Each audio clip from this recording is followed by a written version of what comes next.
We're going to be talking today about endo versus implants, treatment plan decisions, because I think it's one of those things where when the patient presents, I think we have to make some decisions. Do we save the tooth or attempt to, or do we say, let's extract it and do an implant? And there's some factors, and hopefully I'll get you thinking about these things as we go on. Just want to thank Dr. Clark for the opportunity, also your ongoing dedication to sharing knowledge and education. And we've been friends for over 20 years. I was trying to think when we first met. It's been quite a while, but I know it's over 20 years. Let's talk about a little history, because history gets us to that point. So here's a little bit about mine. I started out, was born in Syracuse, New York. I only stayed there 6 months, moved down to Long Island. Went through school, graduated there, went up to SUNY Fredonia, which is south of Buffalo, for undergraduate, and decided I wanted to be go to dental school. So off I went to Howard University in DC. And just like any other New Yorker, I decided I was not going back to New York, because New York is like a disease. You want to visit, but nobody ever wants to move back there after they've lived there. Here it is, 1986. I graduated from Howard University. You can see me dead center in that picture with my classmates. And I became active in the AGD, getting my fellowship in 1990, 93 to 94. I took the AAID Maxi course at Howard.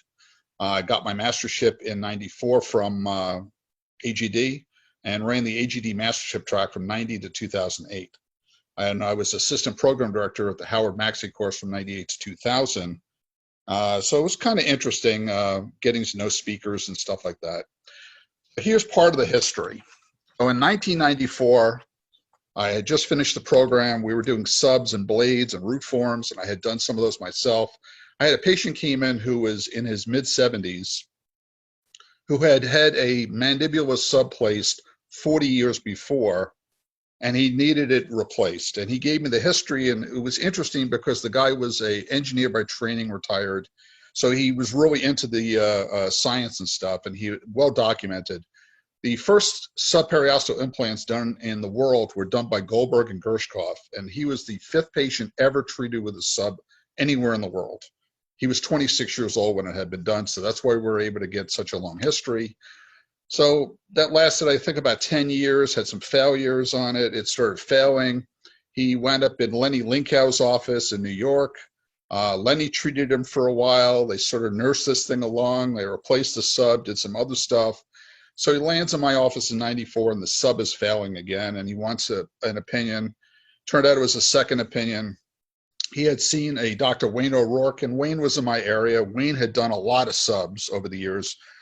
So he decided he was going to go with Wayne to retreat this. But based on the conversation I had with him, he asked, and they were going to do this in the OR with 2 oral surgeons to remove the old sub. He asked me if I could be there just in case they had a problem for another opinion. And I said, hey, that sounds interesting. If I could do this, I'll do this if I can photograph and document the case while we're going. So he said, sure. He was really into having it documented. So I was kind of glad I was there, because they took the sub out and they're pulling on some tissue in the lower right. And the 2 oral surgeons, I'm just standing there watching the 2 oral surgeons. One guy's pulling on it, and he says, this tissue doesn't look like it should be here. Why don't we cut this out? And he asked the other oral surgeon for a scalpel. I leaned forward and say, I think that's the inferior alveolar nerve. They looked at me, they looked at it, they looked at each other and went, oh, and pushed it back in. Fortunately, the guy had paresthesia before, so it was no big deal. But in 95, I got that published. My first article, Journal of Implantology. So what happened was Norman Cranen was the editor-in-chief at the time, and he was editor-in-chief for 35 years. He was a DDS and MD and had a PhD in English, and he was renowned for being super critical with articles submitted to him. So I submit this thing, and Norman at the time did not do, he just did not do email. So he mails me the thing back and says, I've accepted it for publication. I've made some changes. So I get in touch with him and I say, hey, I don't see what changes you made. And I still remember these words. He says, you're actually a very good writer. I've made some grammatical changes. So I always say, if it weren't for Norman, I probably never would have written another thing. And because of Norman, I published over almost 700 articles, several ebooks, and multiple textbook chapters. So you have to thank him or curse him. It's your call. for him giving me the encouragement over the years. On a personal note, other than being addicted to writing, it's a hobby of sorts since I don't get into sports. There's one of my cats helping me with a webinar. How many webinars do you have to get a PhD at this point? I'm wondering, because I think I've viewed about 50 of these over the last over the last 5 weeks. So it's interesting, how many do I need to get a PhD in webinar viewing? So here are my cats. There's Bear, Callie, Zippy, April, Wolfie, and Dexter. And I see I've left a letter off on April's thing. We are addicted to cats a bit. There we are if you've watched Tiger King, this is one of the places that's mentioned in Tiger King down in North Carolina. This is Doc Antle's place. And I swear that that tiger is smiling, sitting next to us for the picture. And I always said if I ever came back as a cat, this is probably what I would look like. I'm also addicted to The Simpsons. I've been watching them since the early days on Tracy Ullman. And this is what adorns my waiting room at the office, is a neon sign of Bart that a friend of mine made me over 25 years ago. And of course, my love of bacon. We can't forget that. So let's delve into the lecture at hand. Endo versus implants. We have to realize that whoever wins, the patient wins. Implant dentistry, we understand, is a restorative treatment with a surgical component. The prosthetics is going to dictate where that implant needs to be in order to function properly. But we also have to understand that endodontics is also a restorative treatment with an endodontic component. If we cannot predictably restore that tooth, it doesn't matter if we can find the canals, instrument them, and obturate them, we can't predictably restore that tooth. So that's where we have to make our dictation. And the key is if we're doing our own endo, that's fine. But if we're referring endo to an endodontist, we have to realize that when that patient gets referred in, they're assuming that you as the restoring doctor have decided I can restore that tooth. So if you're going to refer, you have to make that decision ahead of time. And hopefully when we get through this lecture, they'll give you some food for thought and how you're going to plan these things, whether you're going to try to save the tooth or whether you're going to basically have that extracted and an implant placed, whether you do it yourself or refer it. How do we determine how to treat these teeth? And this is from an article I did back in 2008. Patient presents, they've broken this tooth off. That's basically the tissue's not there. That's the bone level. We have a little bit of tooth there. We're going to talk about ferrule in a little bit because I think ferrule is important. The problem is that in the days of adhesive dentistry, the attitude is we don't need to worry about ferrule anymore because we're going to bond everything together, we're gluing everything together, and we don't need posts anymore. And I think that we do need ferrule, and we do need to use posts in some situations. Patient presents like this, we have a couple of options.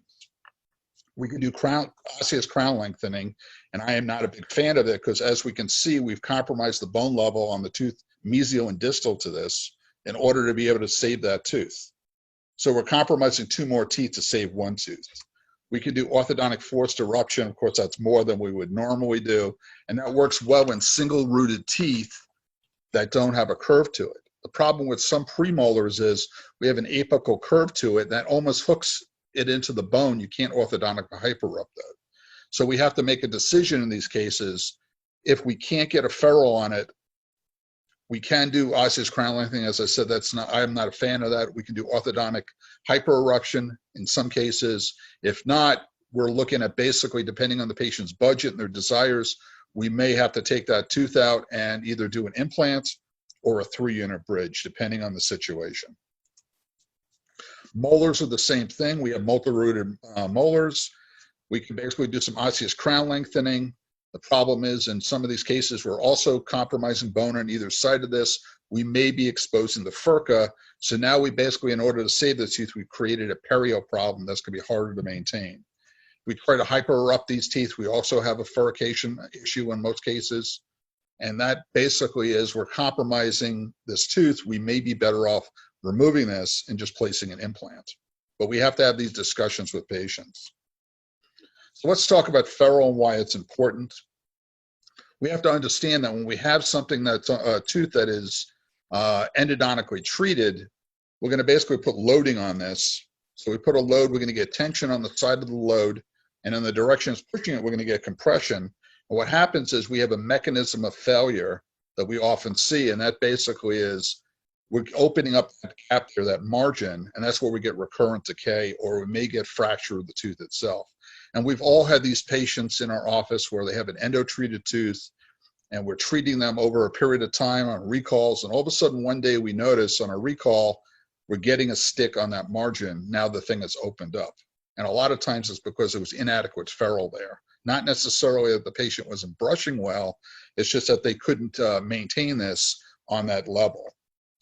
So basically, if we look at the anatomy of a post and core, we have core material, we have a post. When I was in dental school and I graduated in '86, we were doing cast posts and cores. We got out, graduated, they had metal posts, prefabricated metal posts on the market. I did some of those. I really stopped doing cast posts and cores because it didn't make any sense. I had to remove more tooth structure to get the thing to draw than I would if I used a prefabricated post of some type.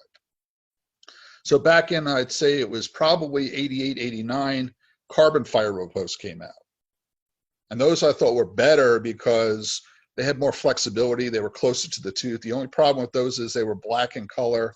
So we had some aesthetic issues in the anterior, but I felt that they were better than metal. So I really started drifting away from metal posts. Then when in the early 90s, when the first fiber posts came out, I moved to those, and I probably in the last, let's say 10 years, I probably used a metal post maybe 2 times, a prefabricated. Everything else has been fiber. And I believe that when we have, and we're not going to talk about it here because of time constraints, I believe when you have inadequate tooth structure, you do need to place posts in these teeth to really build up the core to help hold that on. And you need the ferrule in order to hold that on. So the restorative ferrule there is that band of tooth structure, not core material, that basically is helping hold this thing on.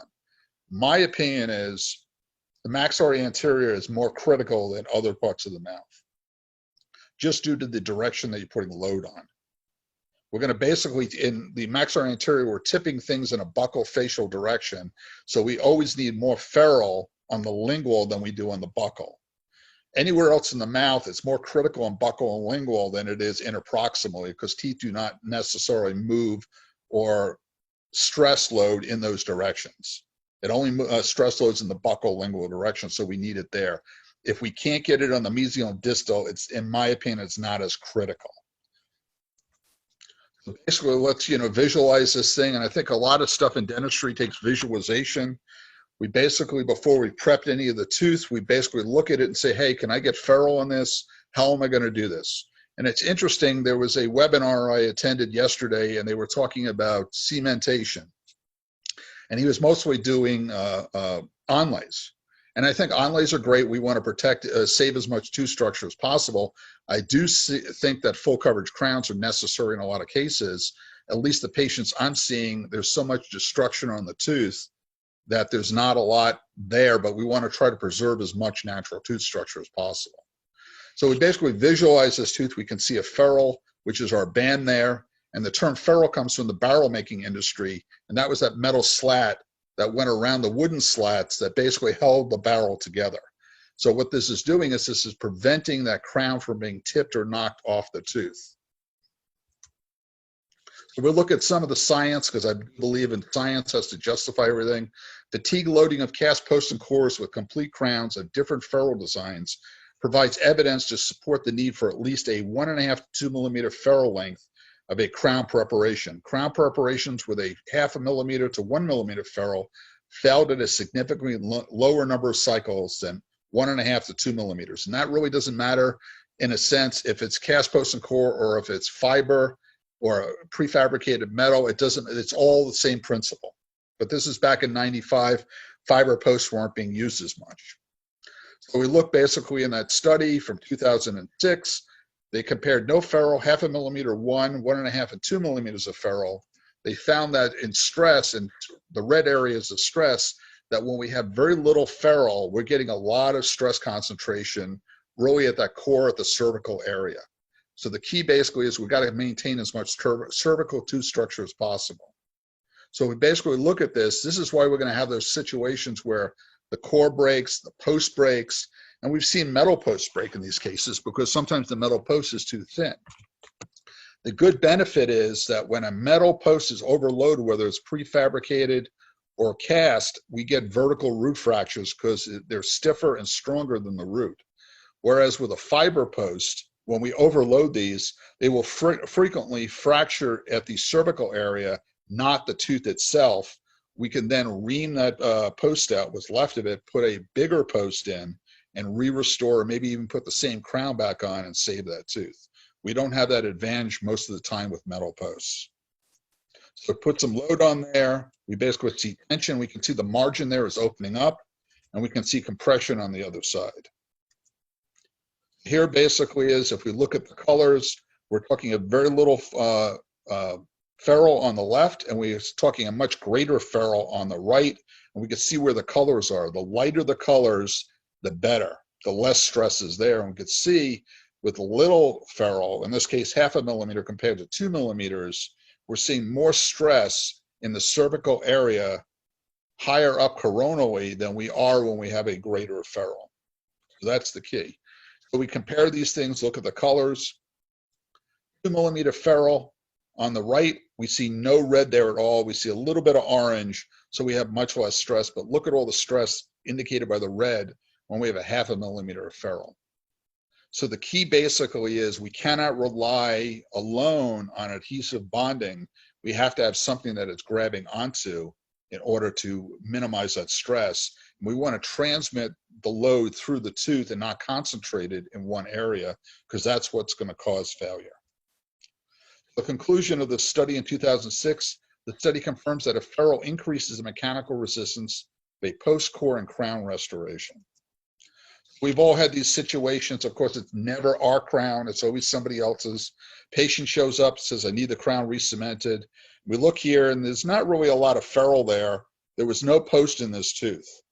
And in my opinion, this situation would need a post because we need something to retain that core. If you look on the right, there's nothing retaining that core. They were assuming that horizontal surface, the bonding of that core onto that tooth structure, was all going to be strong enough to hold it on there, and it wasn't. So in a situation like this, if that root is okay, I don't see any vertical cracks in it, I may just ream this out, put a post in, and hopefully put the same crown back on, or we may have to go to a new crown. It just depends on the situation. So let's look at some cases. Patient presents in my office. She's got 3 splinted crowns that are on the right side, and we can see that there is nothing attaching that root on the one tooth to the splinted crowns, and we can see a periapical area. We see she has some implants on the left, and this is what she looks like clinically. So she's got a little bit of pain there. She's complaining feels a little bit loose. The implants are doing well. She's wearing a partial denture to replace the other stuff that's there. So basically, I remove the bridge, and I see that this is what we have. We're severely broken down on to the level of the gingiva on that central and the lateral. The tooth structure on the canine is pretty good. There's not really much I can do with those 2 teeth, so we're basically going to extract those. We're going to place an implant, and we're going to put that bridge back in as a temporary while that's healing, and she wears her partial. Here's our implants. It's healing. It's ready to be restored. So what are we going to do? Are we going to do a crown on this, or are we going to basically do an attachment?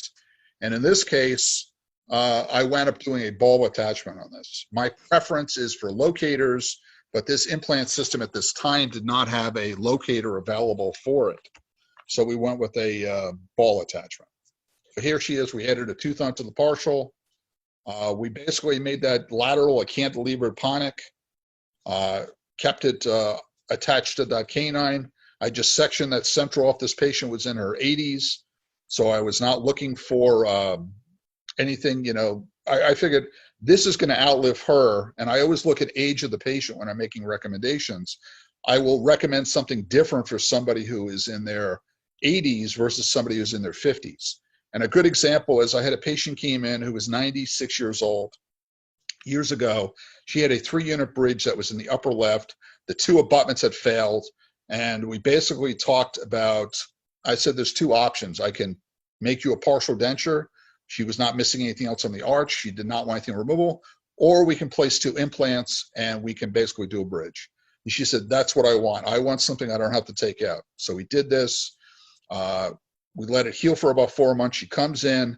I put abutments in. I put a screw retained temporary on.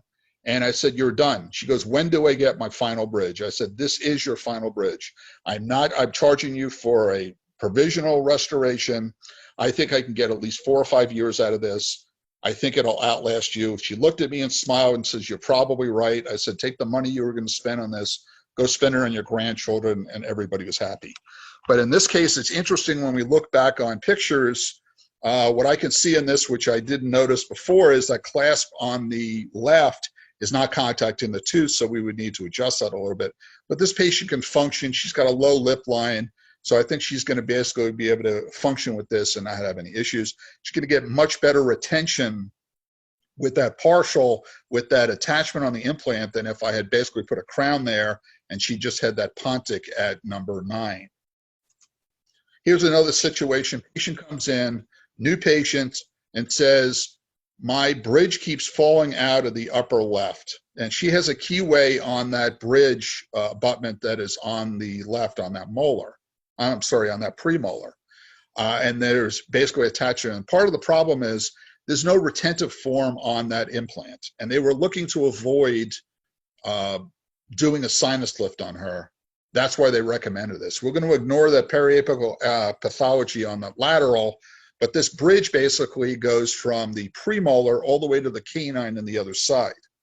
So this is not going to be a simple thing in order to do this, and I recommended to her the best thing really basically would be to do is place 2 implants with a sinus lift and then basically a custom abutment and then do splinted crowns on this. And that's basically the direction the patient went, because she said this thing was popping out all the time. The problem was that keyway attachment in that premolar was very short. It was a long span, and every time she would function on it, the bridge would flex a little bit and would eventually pop out. If this had a better custom abutment on that implant, maybe that wouldn't have been the factor, but I think that this is probably an issue here. Which also takes us to the topic, do we splint implants to natural teeth? And if you look at the literature, there is documentation that we can do this under certain caveats. The caveats are the natural tooth can have no mobility. We can't use the implant to help stabilize a periodontally involved natural tooth. We also basically show that you're better with a fixed, rigid connection than you are with a passive keyway type attachment. And the reason is that basically you're going to get flexure like in this case, and you're going to wind up having that popping off. We also, and I add one other caveat, I will not splint these. It's usually my last resort considering this. I won't do this if that tooth is endodontically treated because I think the tooth is weaker.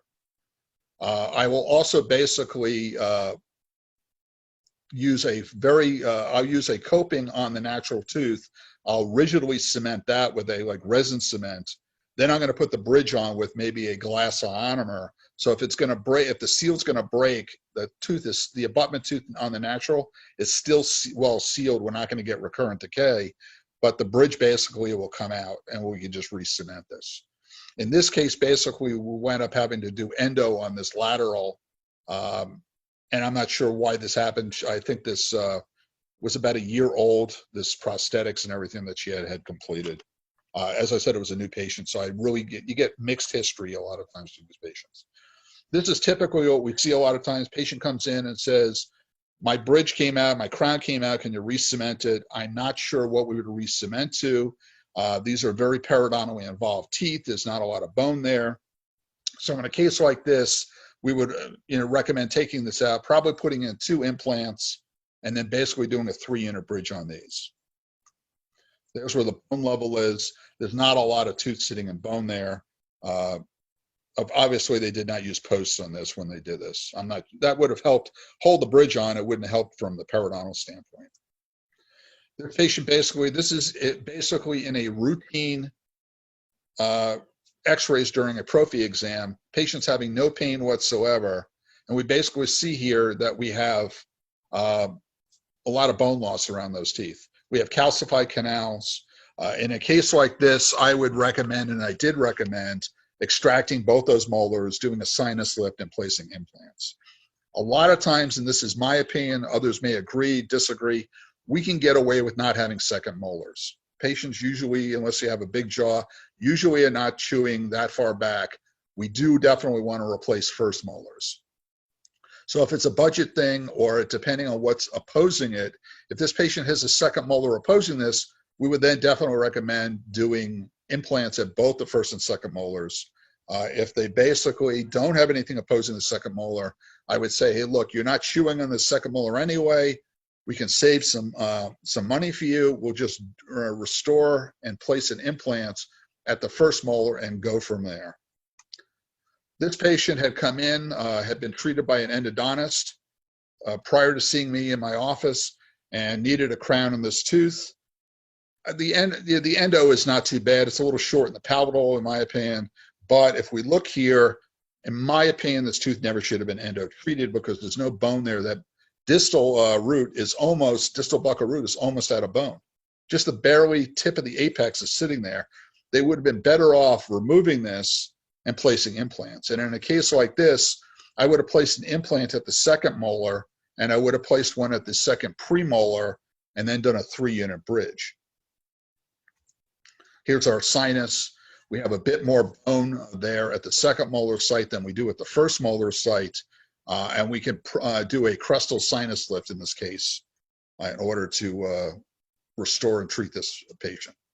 This patient came in, had some pain on previous or root canal teeth on this bridge. As you can see, there's a big lesion there. The only thing I think that's holding the canine is because it's splinted to all these other teeth that are mesial to it. But we can see there's a lot of destruction there. I don't believe there was any ferrule on this, and I think that's basically why this wound up failing, due to function. So in this case, we're going to wind up losing that canine and the lateral, and we're going to have to do a fair amount of grafting. I think that premolar is also shot. So we're going to have to do a fair amount of grafting in this area in order to be able to place any implants. Patient comes in. We're going to ignore the periapical pathology for the moment. My crown came off. Can you re-cement it?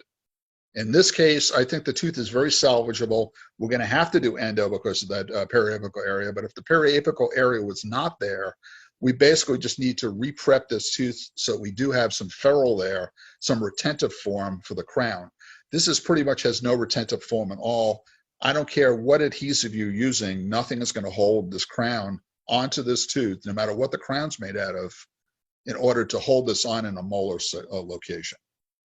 So basically what we can do is prep this, endo it, prep it, maybe talk to the patient about doing an implant in the missing tooth and mesial to this, and then I think we have a good situation there. There's the bone level, so we can get a ferrule on this and restore this well. And in re-prepping this, we can basically move that mesial so it's more upright.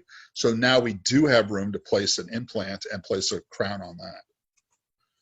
Another situation we pick up, patient comes in, they have some decay there.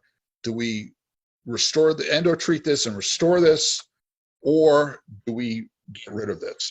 There's only tooth structure missing on the distal. There's where the bone level is.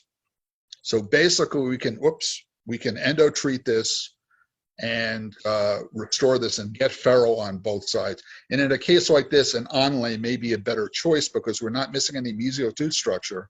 The tooth is stronger when we maintain that mesial.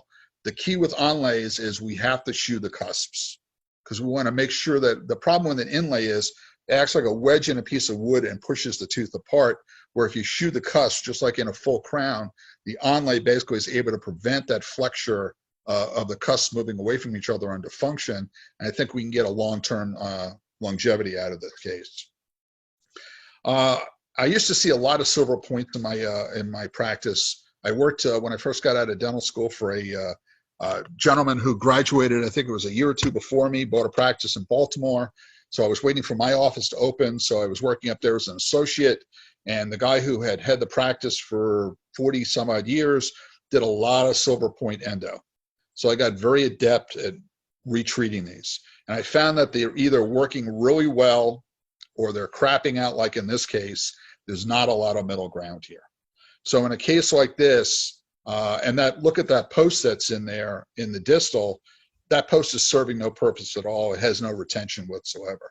So we're going to have to remove these. The silver point that is in the mesial canal is going to be very easy to remove because it extends up there. The one in the distal is going to be a little more challenging to get out. But I would basically retreat this tooth. I would put calcium hydroxide in the canals, let that apical area heal before I go and restore this or finish the endo. And if you look over in the second molar, that is an amalgam core. They used to call them the Nair core, where they didn't use posts. They basically just packed amalgam down into that as their core material. So that really doesn't work real well because it also acts like a wedge in a piece of wood at times. Another patient comes in. Can you re-cement on my crown? I'm not sure what root piece he wants me to re-cement it on, but that cannot be done. So we can look at placing an implant in that case. Patient comes in, my bridge came off, can it be re-cemented? Can we salvage these teeth? The question is, that molar, yeah, we can get a ferrule on there, we can endo-treat that. That premolar, I think because of the furcation between those two roots, even though that was endo-treated, I think that's questionable restorative-wise. I think we're better off in a situation like this, removing those two teeth and placing several implants in there. And it may be placing one at the molar, that premolar, and then one anterior to that. So we have 3 implants in there and do a 4-unit bridge. It just depends on the patient's abilities financially and their desires. So there's our bone level. Here's another situation. Patient comes in, my bridge came off, can you re-cement it? The problem is with that premolar, we basically don't have a lot of bone there. We're not going to be able to get a ferrule there. If we look at the premolar behind it, we can see there's already a furcation involved there. And there's decay that really extends down to the crest of the bone and below it. So we have a situation where neither of these teeth, in my opinion, is really restorative. We can't really restore these, so endo-treating something that we can't restore makes no sense. You're better off taking these out. We can section this bridge, put this crown on the mesial tooth there because that tooth is good. And we can either, depending on the patient's finances, we can either do a partial denture or we can do several implants and restore it that way. And it really depends on what the patient can afford at the time. And I find that it's interesting because I find in my practice, I've been practicing for 34 years, that I'll recommend something to a patient and some patients will go for this. Sometimes they have to mull things over and think about these. We may not see that patient for 4 or 5 years. You know, we're treating them for other things sometimes, and sometimes they disappear and all of a sudden they pop back up years later and say, hey, you know, you recommended this, this, and this. I think I'm ready to do this. So I think that, you know, sometimes you got to plant the seed in their head and they'll eventually get to that point. It just depends on what their priorities are. I've had patients come in where they don't want to spend any money and they're wearing a lot of jewelry and they're saying, well, I can't afford that financially. And then they're in the same breath, they're talking about an expensive vacation they're going on. So people have different priorities. The key basically I find is when I'm treatment planning is I find out, ask the patient ahead of time, what would you like to achieve? What are your expectations? And then I mold the treatment plan based on what they tell me. I find that they're more accepting of it that way because then you're in the mindset. We're not basically going in and saying, well, I do this. And I think there's a case in here we'll show that it was kind of interesting where I was the first person to really give her an option and she went for it because everybody assumed she couldn't afford it. This is an interesting patient. Patient's in his 70s, had a crown on this tooth. Crown came off, he wears a partial denture that clasps onto this tooth. So what are our options? Well, the guy's in his mid-70s. I think that we can't do a post and corner crown on this because of the ferrule. We'd have to remove tooth structure. I mean, not tooth structure, bone to get down and get a ferrule. But we can endo this, place a locator into it, add a tooth onto his partial, and then he's back in function for minimal amount of money investment, and he's happy, and that's what we wound up doing. There's a bone level. We endo treated this. I don't have a picture with the locator in, but we basically used a root locator, and he was happy. He was back in function. He didn't spend a lot of money. It met his goals. So it's always find out what the patient's goals are. We have to also be careful with when we're seeing these patients that have lesions. We may have internal root resorption. We got to make sure in those cases, if it's not that extensive, we have to make sure we get in there and clean that out. And irrigation is basically the key because we can't really reach that with files. So we're going to basically endo-treat these teeth, and we can basically put the posts and core in. Same thing with this patient comes in. We can see where the bone level is. We can get a ferrule on this. We don't have an apical lesion, but we do have pulpal involvement there due to the decay. So we can endo-treat this, put a post in this, and do a crown, and she's going to function well. Patient comes in, and there's not an issue with the endo. I think the endo was done well. I think it fell apart in the restorative treatment. My crown came off. Can you re-cement this? The problem with this, and I'm not sure if you can see the arrow, I'm not sure what form this is in preparation, but there's no retentive form there. In a case like this, we do have enough bone level, tooth structure above the bone that we can get re-prep this, and we can do a new crown on this that has proper retention. So there's our bone level. We can get a ferrule on this and restore the tooth. We're going to have to redo the crown in the process, but there's no way we can, no matter what we use to cement this back on, that crown's not going to stay because of the preparation form. Patient comes in, and another case like this, there's decay there. We can see the start on the distal root of some periapical lesion. We can go in there and restore this. I'm not worried as much. We may be down to almost just at the crestal bone on the distal as far as the preparation goes. I'm not worried about getting ferrule there. If we get a good seal with the restorative material, I think we would endo-treat this, and we would basically restore this and keep that tooth. Here's another patient came in. My crown came off. Can you basically put it back in for me? New patient. We can see that there may be some periapical lesion on the distal root. I don't know. It's non-sensitive.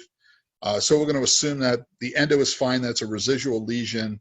The problem here was they should have put posts into this to retain the core because the entire core is inside the crown.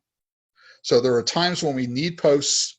And in my opinion, with molars, if I'm putting a post in, I'm actually putting a post into every single canal. So I lock that core in so it doesn't come off. And I'm using tapered fiber posts. And I'm making sure that my post preparation is no wider than the obturation was when it was the endo was done, because I want to maintain as much cervical tooth structure as possible, because that's where all our loading lands. So there's where that is. We could probably do this. It's, you know, this is really getting it to be a questionable tooth.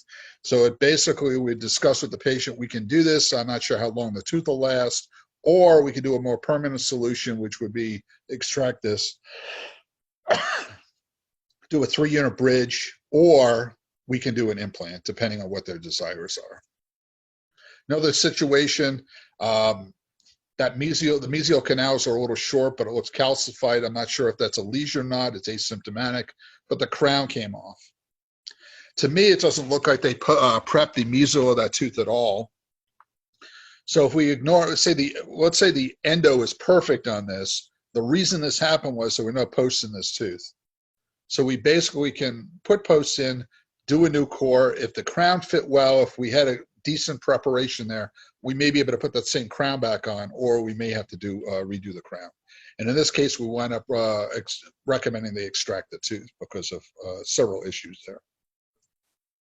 We'd have to take this down. We compromised the distal tooth, that second molar, so it's really not in my opinion, you're better off taking it out and placing an implant. Now the situation, patient comes in, my crown came off. What can you put it back in? The problem with this is, look where the bone levels are. If the bone levels were ideal, I'd say yes, the endo looks pretty good.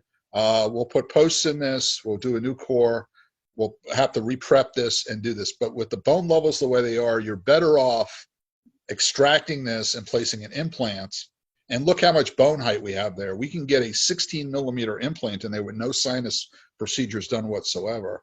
So we have to look at these things, give the patient the options. And we also, as I said, have to look at the patient's age as far as what we're going to recommend. We run into this situation all the time. We have a big wide space. The patient lost a molar. They have everything else. They're just missing the first molar. We place a wide body implant in there and restore it. Well, the problem with this is we're going to have food traps on the mesial and distal of that crown. That's going to cause some issues. Let's say we have enough buccal lingual width so we can place a wide body implant, let's say a 5, 6 or greater diameter implant. We're going to run into these issues. We may want to consider placing 2 narrower, I'm not saying small diameter implants, but we may be able to, if we have the space, place 2 4-millimeter implants and restore it. And we're going to have less food traps and less issues than we are if we're placing that wide body implant. Something to consider.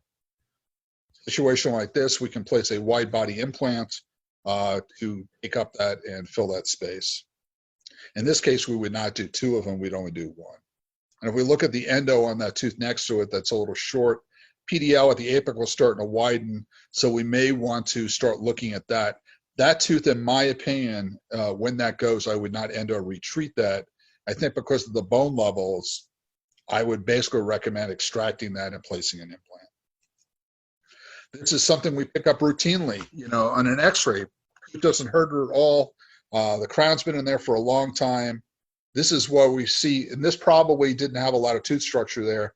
Patient's hygiene was, from what I remember, was questionable, but we wound up seeing these. This is a tooth we cannot endo treat because we're already into the furcation. It's a second molar. If we have something opposing it, we would then recommend take this out, place an implant. We have a lot of height there before we can get to the inferior alveolar nerve, so we can easily get an implant in there. I would use a wide body in this case.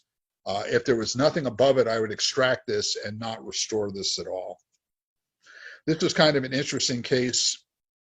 I saw this patient. She had been previously seen, and he gets kind of, this was I think she was 14 years old, had been recommended that she get implants. So I was the second opinion, and she had been, on the left-hand picture, she had been previously treated for endo, and the story I got was she was standing on top of a door in the house, and she jumped off to pounce on her brother playing with him and landed on her face. I didn't ask what she was doing on top of the door. It just didn't make any sense to me, but we said that, and 2 other doctors had said, yeah, we can extract these and place implants. My opinion was she's 14 years old. She's too young. We have to nurse these teeth along until she's probably 18 before we finish facial growth, and then we can place implants. So what we did basically is I took this out. I put a ceramic sealer, putty type material in there to as far to the apex as we could, and we maintain this until she could eventually get implants. This is kind of an interesting story. This patient was in her late 20s. Her father was a dentist in New York. I'm in Maryland. I don't know her father. She comes into me, and the story I hear is he won't touch her. He refuses to touch her as a patient. The story I hear was she was in a bar, got into a fight, and somebody punched her in the mouth and loosened these teeth. And I could tell you that after treating her for a period of probably 2 years, I could truly understand why somebody punched her in the mouth. She was the most obnoxious person you'd ever want to meet. So these teeth are really shot. They're not really, there's nothing there we can do. There's some mobility, but we do have bone there. So this is what you look clinically. We can see that those teeth are moving around. We basically extracted the teeth. We made her an Essex temporary. She has a high lip line, so it's not ideal aesthetics. The temporary, but better than what she had, and she's going to wear this for a few months. There's basically the extraction sockets. We placed some implants into those. Following that, the X-ray, those 2 on the right, well, the left-hand side of the image there are not that close. It's just the X-ray, but we did follow the route in each of these, placed 4 implants, and then we eventually restored those with individual crowns. At every step of the thing, she went to visit her dad up in New York. I think she was having, during treatment, she was having a minor issue. He told her she had to go see me. He would not touch her. He called me and gave me a heads up and said, my daughter is a PIA. If you want to know what that is, if you don't know, email me. He would not touch her and told me, every time I spoke to him, he said, good luck, because apparently he had it with her. So here's another patient comes in, is having some pain on these. 3-unit bridge here. The teeth have been endoed. One of them had an apico. We still have lesions there. We can see on that tooth on the left side of the image here has some recurrent decay. There's no post in either of these teeth, and those teeth basically cannot be salvaged, in my opinion. So we basically took those out. She wanted one tooth per implant, one implant per tooth. And that's what we did, even though we wound up doing splinted restorations. She felt at that point she wanted belts and suspenders, so we wound up doing that. Here's another case. Wound up seeing this patient. We picked this up. He was having a lot of sensitivity on this tooth, and we can see external and internal resorption on the tooth. The tooth is shot. And it's interesting how he comes in, he's in pain, he wants something done. As soon as I told him what it needed to be done and what the cost was, gee, doc, it really doesn't hurt that much. So he basically kept straggling this along, ignoring. Here it is, more x-rays. We see we went up having an endo treat the canine on the left because he broke that tooth off, still didn't want to do anything with this, and eventually that tooth broke. Here it is, the canine's restored. There is a post in that canine, but it's an older fiber post, and those are radiolucent. We can see now on that lateral, there's a huge area of radiolucency around that tooth. The tooth really has to go. It had to go initially, but he didn't want to do anything about it. So eventually, I just referred him out at that point, because no matter what I was telling him, it always came down to, gee, I can put up with this pain because I don't want to spend any money. So there it is. The external resorption has gotten really bad. And eventually, you know, it just, you wind up losing that tooth. Let's ignore the molar for the time being. Here's a good example of patient comes in, they've broken the tooth or lost the crown.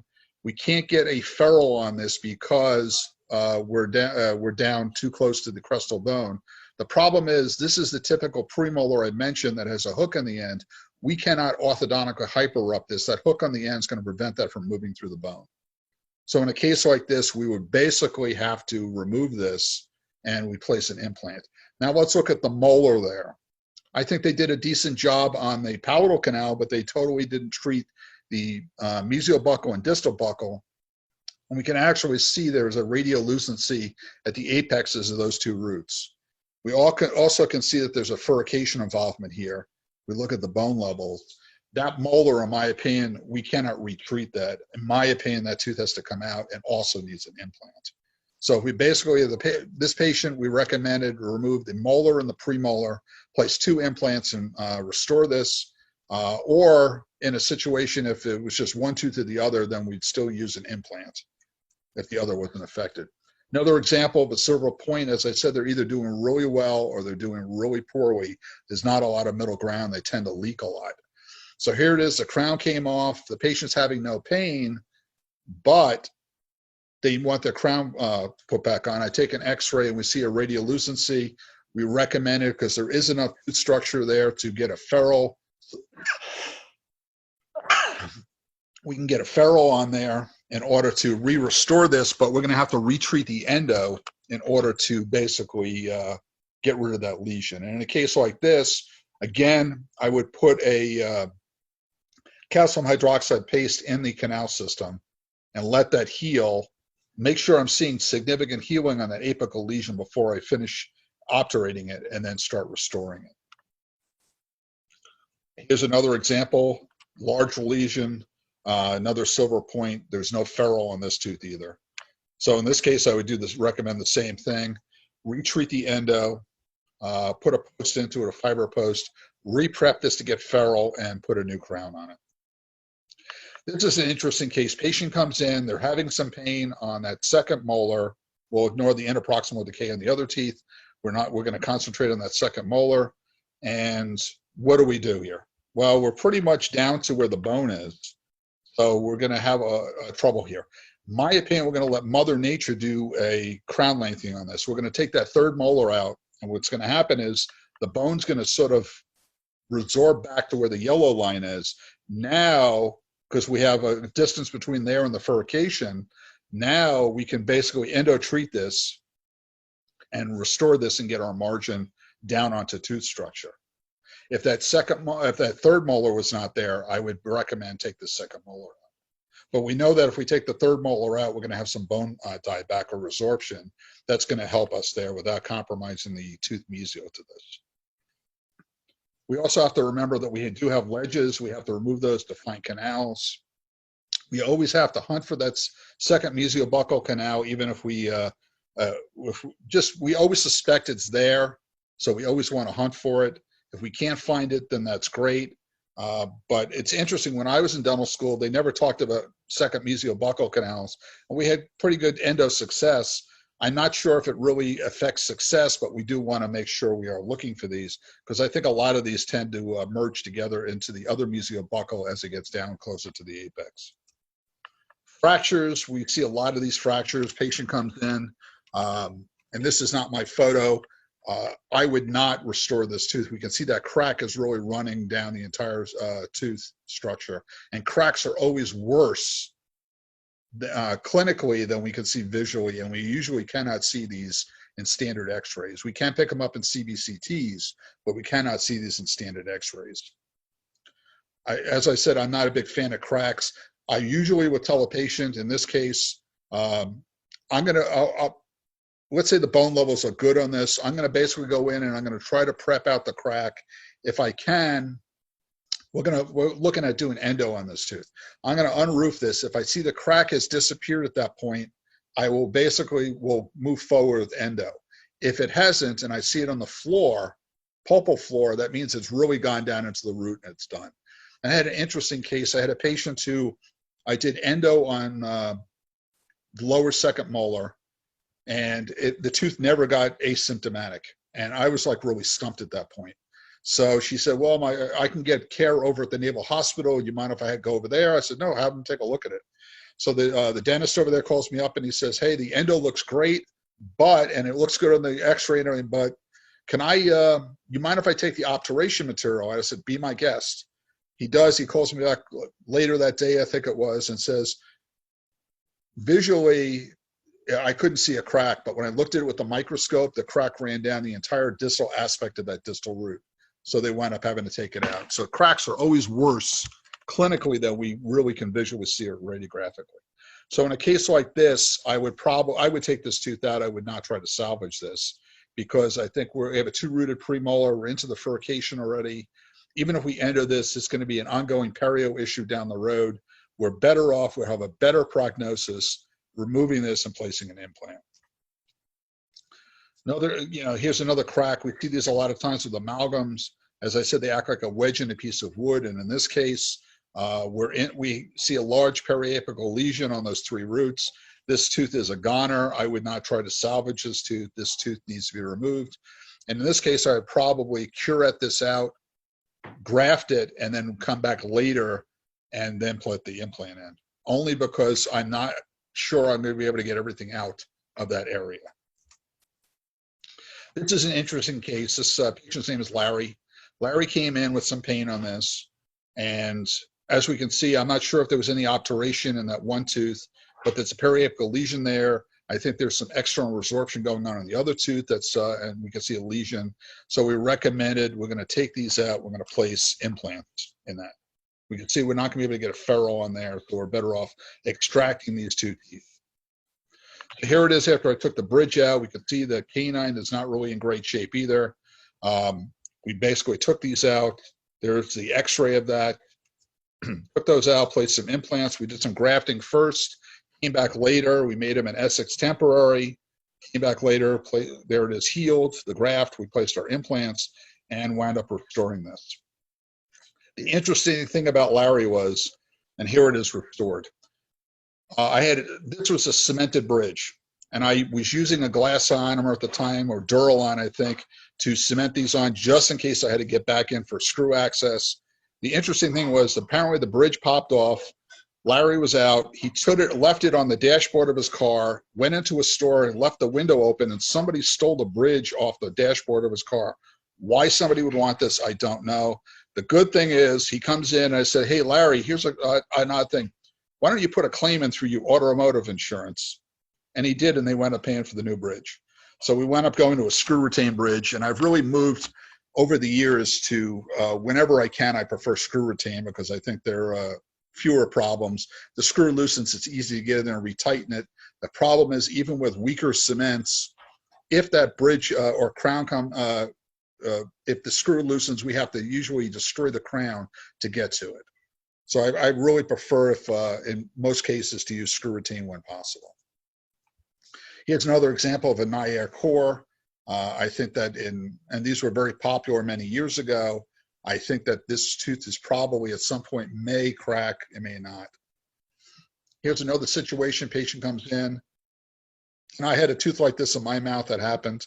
Mine was endo treated, but I broke a part of the cusp off, and this, no pain on the thing, but the patient comes in and says, hey, something's moving a little bit. We wound up removing this.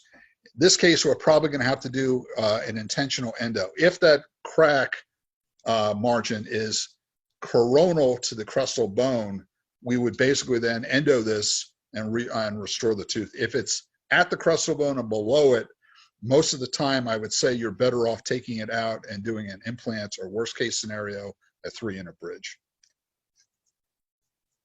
This basically we picked up on a routine exam. Patient had no complaints. We can see on that premolar, there's a lot of resorption there. That post really is not doing anything. The post in the other one is not doing anything either. These two teeth really should be extracted and implants placed. Excuse me. The key basically is, and I'm not sure because you don't get the entire history from patients, that retrofill on that first premolar, was that done in conjunction with the endo, or was that done later when there was a problem?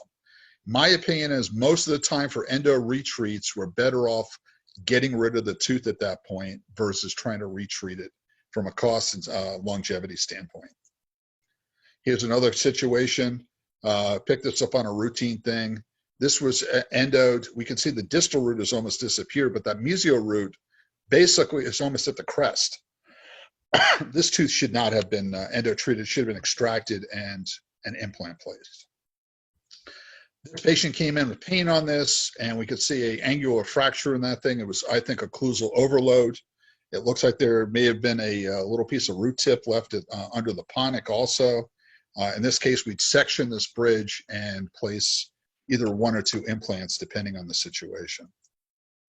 Another patient came in, my crown came off. We're going to ignore the second molar margin on that. Could we re-restore this?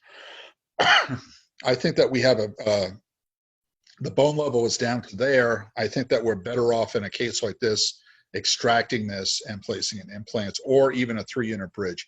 And in a case like this, I'd probably lean towards a 3-unit bridge because that second molar crown needs to be redone because that margin is really bad. And we're getting a little bit of recurrent decay there. And that premolar has a crown on it also.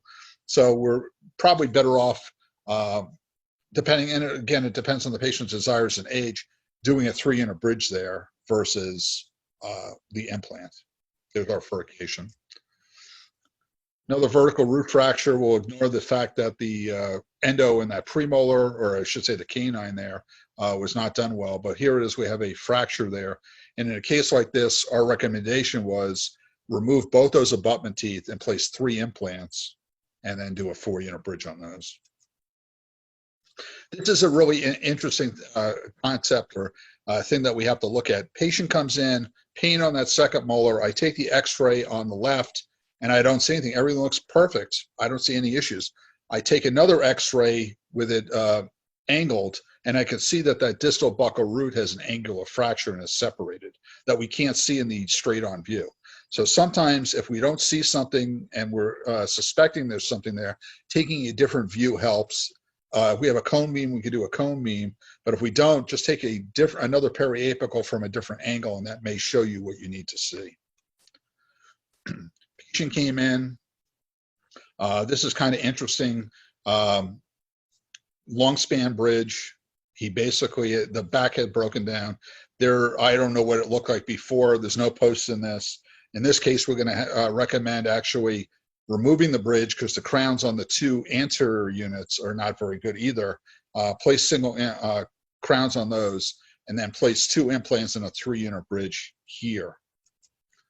Another case, patient comes in, can you re-cement my crown? I'm not sure what root they want on it, but this tooth is non-salvageable. We would recommend doing an implant here. Same thing here, my crown came off. There is actually a post in there. It was a fiber post that had sheared, but we can see how much decay and stuff is there.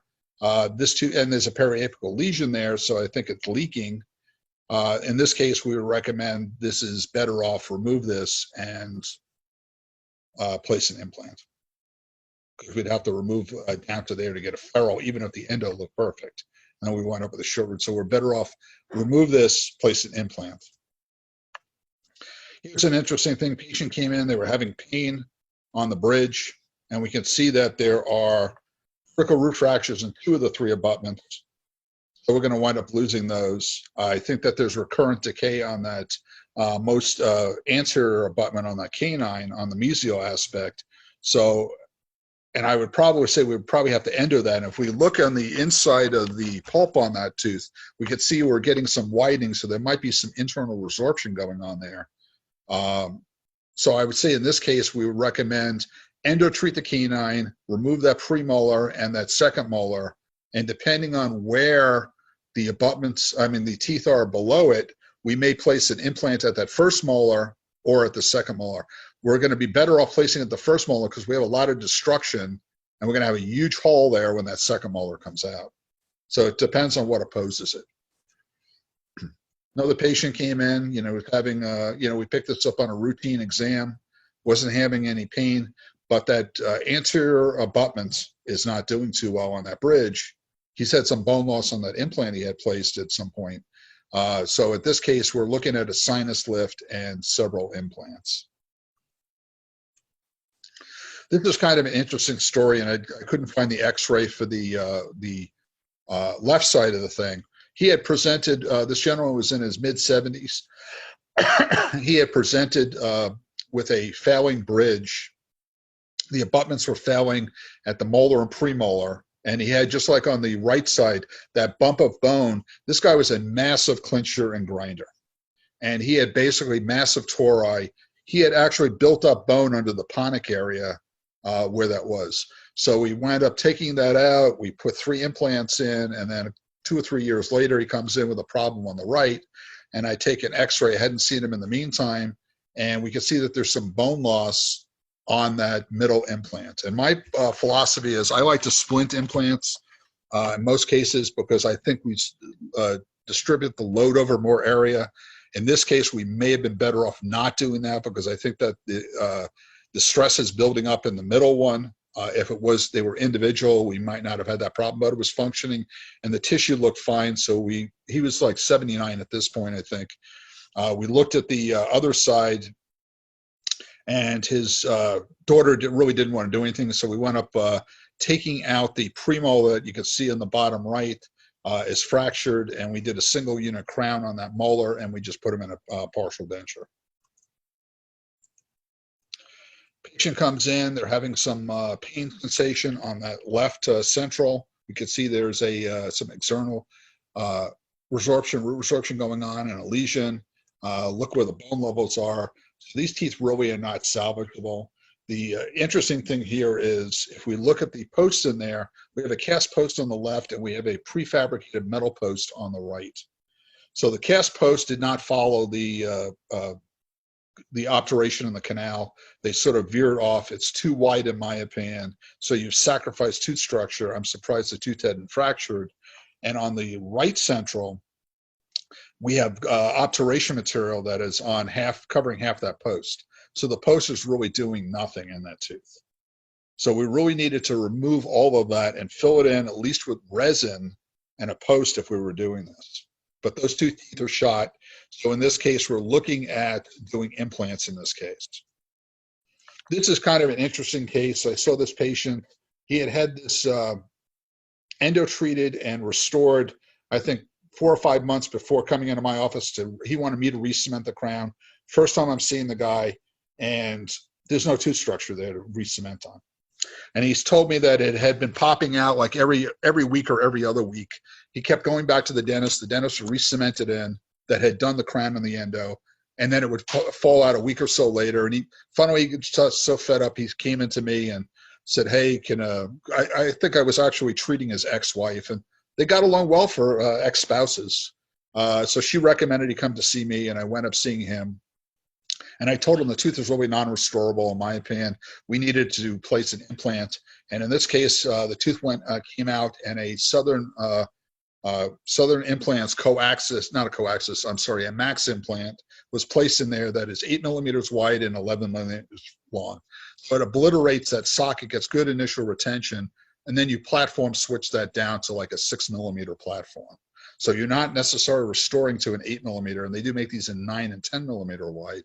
You're platform switching it down, but you're basically getting good initial stability. And these are really designed for immediate sites. You're not going to use this in a virgin site or a healed site. So there it is, an overlay of what the implant would look like, and you would platform switch that down. So sometimes things are not what they seem. Patient comes in, and she's got a little bit of mobility and a little sensitivity on this. And we take an x-ray, and this is an old press fit HA-coated cylinder. And as we can see here, there is nothing on there there's no bone contacting this at all. And actually, I wound up removing it with my fingers. Anesthetized her and just plucked right out. So here's the implant. We can see based on the lingual of that crown, she was really banging into that, and I think that contributed a lot to this. But we can see there's no HA left on that press fit cylinder. So there's basically a flap. There's a socket, the osteotomy, curetted out. We place another implant, some grafting, and there it is, the implant healed. There it is, healed further along, and then basically wearing an Essex temporary in the meantime. She's got a low lip line, so it worked well. And she's ready to be restored. And she was restored. Here's an interesting case. Patient comes in, she's having some discomfort up there. I take a periapical radiograph. I could see that there's some periapical area on that lateral. It looks like they may have done a retrofill on there. There's definitely some external resorption going on. And I say, well, we really need to go in and flap it to evaluate it. So here we can see a fistula up in the vestibule, right, let me see, right there, going on. And I flap it, and this piece of bone comes out with it. So we had a sequester of bone that basically had just died off and was in there causing this problem. We removed it and let it heal. This is basically a radiograph that healed. And then we plan from there. We can see there's really no bone on that lateral. That lateral, in my opinion, is not in very good shape. I believe I lost the patient to just, they were out of pain. The space didn't bother them, and they sort of disappeared, which happens. In this case, what I would recommend is, now that it's healed, I would go in and remove that lateral, graft the area, place very long implants, use the implants to tent graft up there, close it up, let it heal for 6 months, now go in and restore those 2 implants.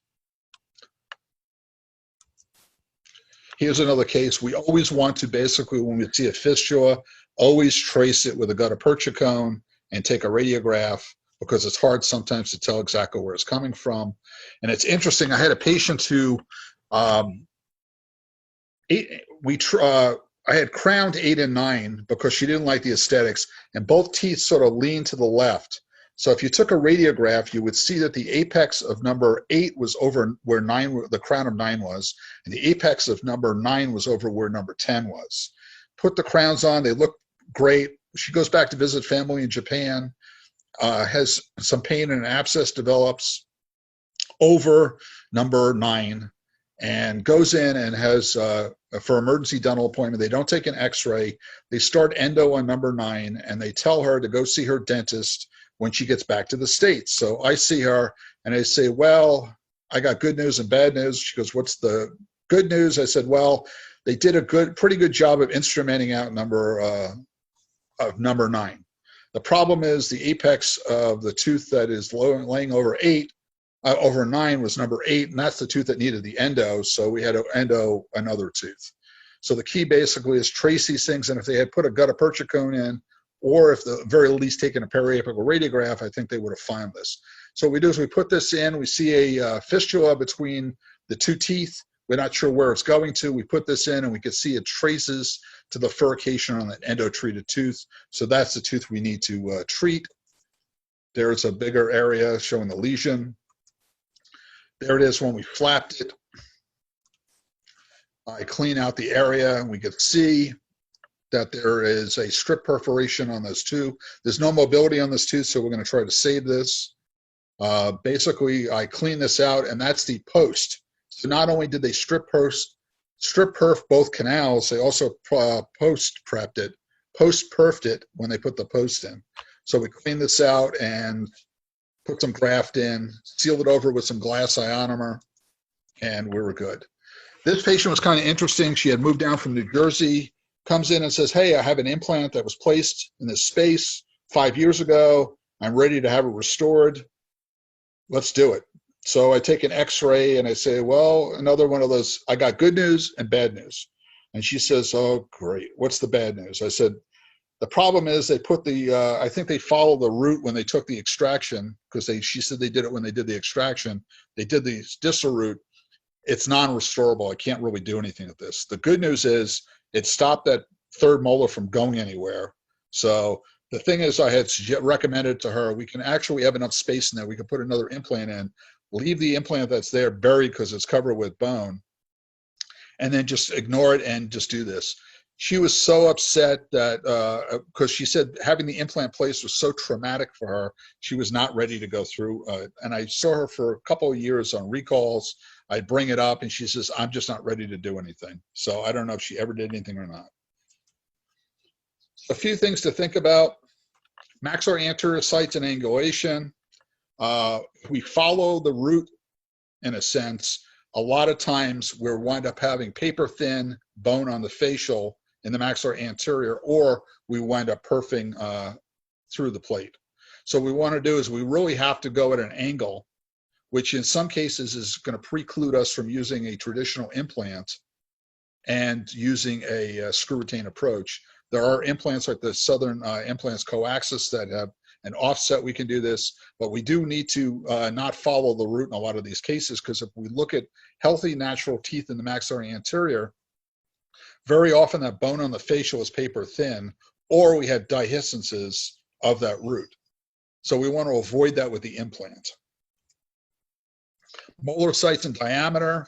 My opinion is we always, depending on, always it's dictated by the bone volume that's there, the dimensions that are available. We always want to use the widest implant to fill that area so that we get a emergence profile that matches what the natural tooth is that's being replaced. So in this case, if we put a smaller diameter implant, this may be a 4 millimeter implant in this area, we're going to have some food traps potentially on the mesial and distal when we put this crown in. So we may want to go with a wider implant like this. So this may be, maybe an 8 millimeter or 7 millimeter, even 6 millimeter wide implant. We're having less problems with food traps because we do have a bigger, we have a more traditional or natural emergence profile developed. Or we can go with some of these really wide bodies, and in some cases. Here's an example, comparing a 4 millimeter, a 5 millimeter, and an 8 millimeter implant in the same site. And we can see how we're going to basically get a better emergence profile when we have an implant that fits that area better. And that all is dictated by the buccal and lingual dimensions of the bone. Immediate molar sites, we do have a choice sometimes of placing into the mesial and the distal root. The problem with that is then we do wind up with a undercut there. That's going to be a potential food trap. We may want to ignore that and go down dead center in the thing. And here's a good example of this. This implant was placed in there into the distal root space, and we can see there's a massive food trap there and cantilever that's going to cause issues. I also think that this implant is a little too narrow, in my opinion, for the site. I would have gone with a wider implant if the buccal and lingual dimensions would have allowed it. He was a more traditional approach, an intermediate. See how it's basically not following that either root, and those roots have been filled with graft material and allowed to heal. And there are some techniques where you basically use your initial drills, leave the root in place, use your initial drills to go down into the furcation so that the drill is not skipping into the root space. Then when you get that done, then remove the roots, finish your osteotomy, place your graft material into those sockets, then place your implant, and you get a better result. So here it is, immediate molar site, not following, not being dictated by those roots. So the big question is, as we finish up here, is what will you do in your own mouth? And that's a good question. I could not find these are my mouth. So in 2008, I had the second molar endo treated, and it was not restored yet. I go off to lecture in Asia, and first thing I land in Asia, I bite down on something and I feel something moving. So I figure, all right, my temporary filling is probably loose in there. I'm not having any pain. I'll deal with it when I get back. I get back to the office. I have my assistant. And I said, do me a favor. Pop out that loose temporary and just stick some more temporary in so I can get over to a friend of mine and I get him to restore this. He basically pops it out and he says, the entire lingual of the tooth is moving. So I had actually fractured the lingual cusps and they were only attached by the PDL, and that was it. So I said, all right, we'll get rid of this, put a max implant in my case. So here it is. This is my upper left. In 2014, I had this endo treated. This is why I believe you really need posts. My friend, we had a discussion. He goes, no, you don't need posts in this. All right, I'll trust you. So I had a crown on this. I'm eating ham soup and I bite down on a piece of bone that was in there. The crown comes out. I have no pain. I basically say, all right, I'll go see a friend of mine. I figured this is going to be, I take an x-ray. I said, well, this is definitely going to be an implant. I don't think there's enough tooth structure there to really at the crest in order to be able to restore this. But let's look at the premolar. Look at how much I broke a piece of this off. And here's a good picture after the root came out and the prep for the implant. Look how much of that tooth structure is missing on that premolar. So my decision in this was, I'd rather have an implant here. It's more predictable in my own mouth because it is my own mouth. So basically we took those out and we placed implants in both of those. We did a bit of a sinus lift, crestal sinus lift on the molar site, and then wound up restoring these. So here it is initially when it presented with the implant. The C is basically taking the impression, I think it was like 5 months later, and there are the restorations on there. I did splint these. As I said, I believe in splinted restorations because I think it spreads more load over more place. And I am a clincher and grinder, so I figure that's going to help. So in 2016, I broke a tooth, another tooth, premolar, and we could see, look at where that decay is or where the missing tooth is. And we're down into really the furcation on the distal for that premolar. My opinion was it's more predictable. Get rid of that and place an implant is what we did and wound up restoring it. So if we have any questions at this point, I'm willing to answer anything on anything, including cats, bacon, and dentistry. No sports, though. And we're not talking politics these days.